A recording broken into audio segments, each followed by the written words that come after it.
I'm going to do a quick retake of this video on the difference between factoring and solving and what those are related to. All right, so the problem says factor and solve.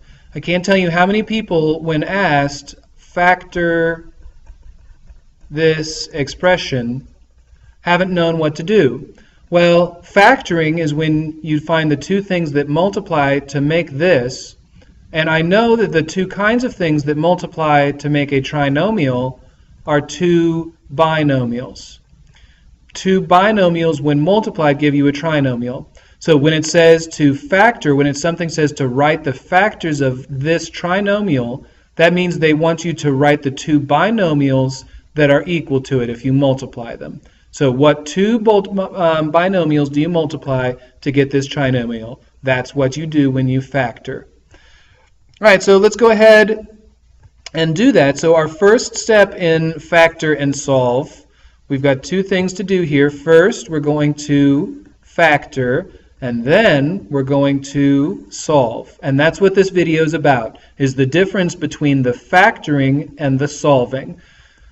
All right, so I'm not going to do the factoring step by step. I'm just going to go ahead and write x plus 2 times x plus 7. Those are the two binomials that multiply to give me this trinomial. X plus 2 is the first factor, and x plus 7 is the second factor. The factors are x plus 2 and x plus 7. All right, so I haven't solved that for x yet. When I'm solving something, we know in algebra that when I'm solving for something, I'm trying to get x by itself. I'm trying to get x by itself, and I'm trying to figure out what x is equal to. What unknown number, could I square and then add 9 times x and then add 14 again to give me 0? So what's the number that's going to solve this equation? What number could go here? That's the solution. So the factors are x plus 2 and x plus 7, but the solution should say x equals something. So let's find out what x equals.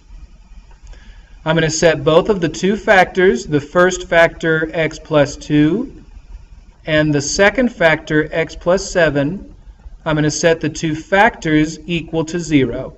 Because either one of them could be 0.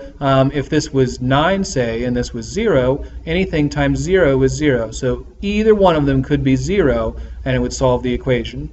And then in algebra, if I'm trying to solve for my unknown x, I use the opposite or inverse operation to plus, which is minus. And then I bring down what's left, x, equals 0 minus 2 is negative 2 for the first solution. And the opposite of plus is minus 7.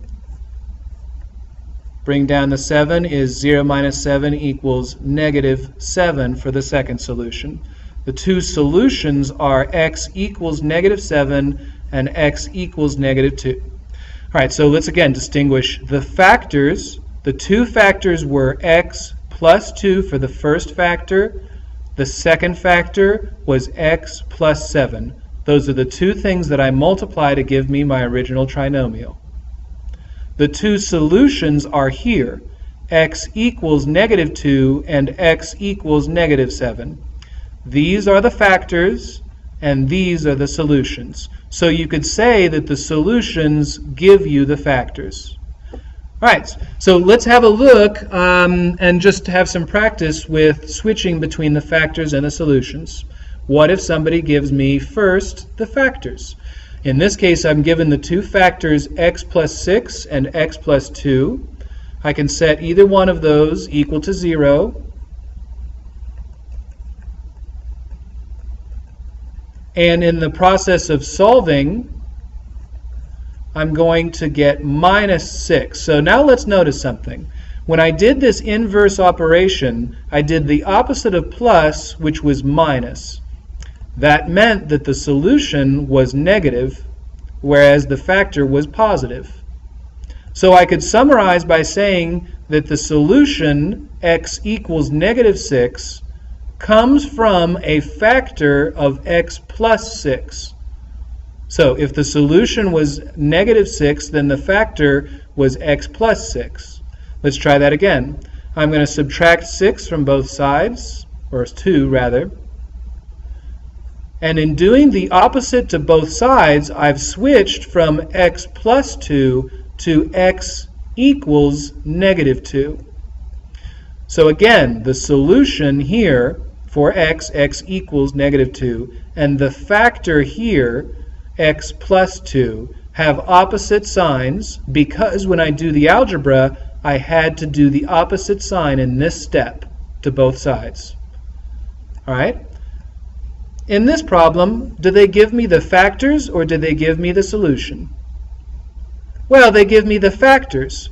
The factors here and here are the two binomials that are multiplying each other. And I could summarize this. Now I know that it's just going to switch the sign when I go down to find the solution. So I know that after I set that equal to 0, the solution is going to be positive 7 because that's what has the opposite sign to x minus 7. And if I have a factor of x plus 8, I know that the solution is negative 8. Why? Because if x plus 8 is 0, after I subtract 8 from both sides, I have to switch the sign in the solution to negative 8. So the factors were x minus 7 and x plus 8, and the solutions were x equals positive 7 and x equals negative 8. What if somebody gave you this? Did they give me the factors or the solutions? This person is giving me the solutions, x equals and x equals. And they want me to work back up to the factors.